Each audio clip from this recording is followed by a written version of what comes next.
Let's read.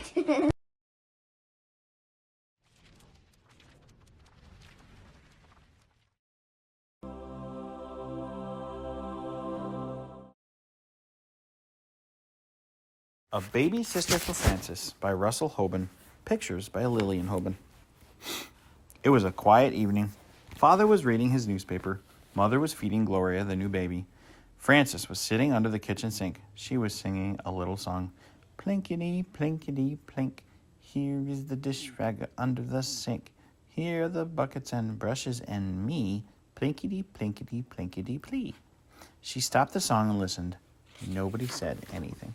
Frances went to her room and took some gravel out of the drawer where she'd been saving it. She put the gravel in her empty coffee can and put the lid on the can. Frances marched into the living room and rattled the gravel in the can. As she marched, she sang a marching song. Here we go marching, rattledy-bang. Please don't do that, Frances, said Father. Frances stopped. All right, she said. She went back to the kitchen and sat under the sink. Mother came in carrying Gloria. Why are you sitting under the sink? Said Mother. I like it here, said Frances. It's cozy. Would you like to help me put Gloria to bed? Said Mother. How much allowance does Gloria get? Said Frances. She's too little to have an allowance, said Father. Only big girls like you get allowances. Isn't it nice to have a big sister? May I have a penny along with my nickel now that I'm a big sister? Said Frances. Yes, said Father. Now your allowance will be 6 cents because you are a big sister. Thank you, said Frances. I know a girl who gets 17 cents a week. She gets 3 nickels and 2 pennies. Well, said Father, it's time for bed now. Father picked Frances up from under the sink and gave her a piggyback ride to bed. Mother and Father tucked her in and kissed her goodnight. I need my tiny special blanket, said Frances. Mother gave her the tiny special blanket. And I need my tricycle and my sled and both my teddy bears and my alligator doll, said Frances. Father brought in the tricycle and the sled and both teddy bears and the alligator doll.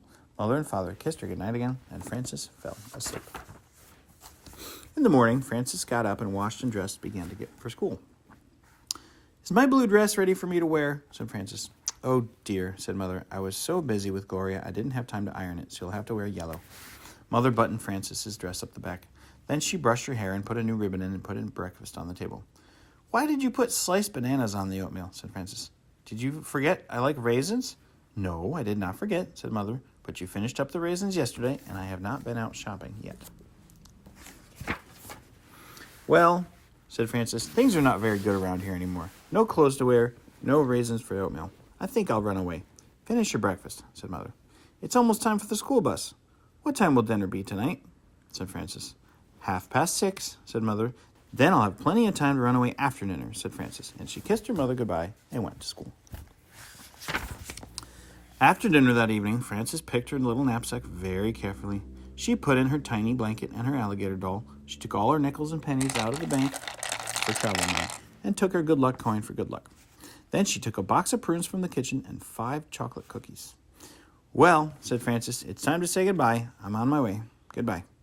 Where are you running to? Said Father. I think it's under the dining room table is the best place, she said. It's cozy, and the kitchen is near if I run out of cookies. That is a good place to run away to, said Mother. But I'll miss you. I'll miss you too, said Father. Well, said Frances, goodbye, and she ran away. Father sat down with his newspaper. Mother took up the sweater she was knitting. Father put down the newspaper. You know, he said, it's not the same house without Frances. That is just exactly what I was thinking, said Mother. This place seems lonesome and empty without her. Frances sat under the dining room table and ate her prunes. Even Gloria, said Mother, as small as she is, can feel the difference. I can hear her crying right now, said Father. Well, said Mother, a girl looked up to an older sister. You know that. Father picked up his newspaper, then he put it down again. I miss the songs Frances used to sing, he said. I was so fond of those little songs, said Mother. Do you remember the one about the tomato? What does the tomato say early in the dawn? Sang Mother. Time to be all red again, now that night is gone, sang Father. Yes, he said, that is a good one. But my favorite has always been, when the wasps and the bumblebees have a party, nobody comes that can't buzz. Well, said Mother, we shall just have to get used to the quiet house now. Frances ate 3 of the sandwich cookies and put the 2 aside for later. She began to sing, I am poor and hungry here, eating prunes and rice. Living all alone is not really very nice. She had no rice, but chocolate sandwich cookies did not sound right for the song. I can almost hear her now, said Father, humming the tune Frances had just sung. She has a charming voice. It's not a family without Frances, said Mother. Babies are nice. Goodness knows I like babies. But a baby is not a family. Isn't that a fact, said Father. A family is everybody all together. Remember, said Mother, how I used to say things, how lucky the new baby will be to have a sister like Frances. I remember that, said Father. And I hope Gloria turns out to be as clever and good as Frances. With a big sister like Frances to help her along, she ought to turn out just fine, said Mother. I'd like to hear from Frances, said Father, just to know how she's getting along in her new place.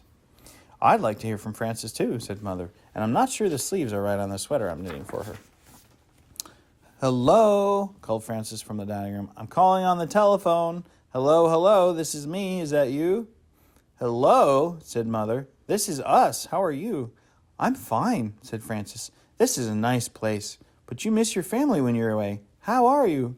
Oh, we're all well, said Father, but we miss you too. Oh, I'll be home soon, said Frances, and she hung up. She said she'll be home soon, said Father. That is good news indeed, said Mother. I think I'll bake a cake.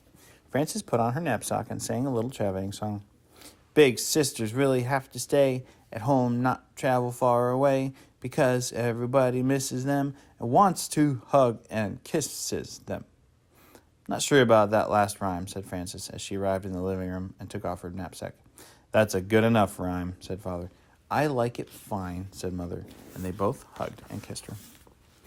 What kind of cake are you baking? Said Frances to Mother.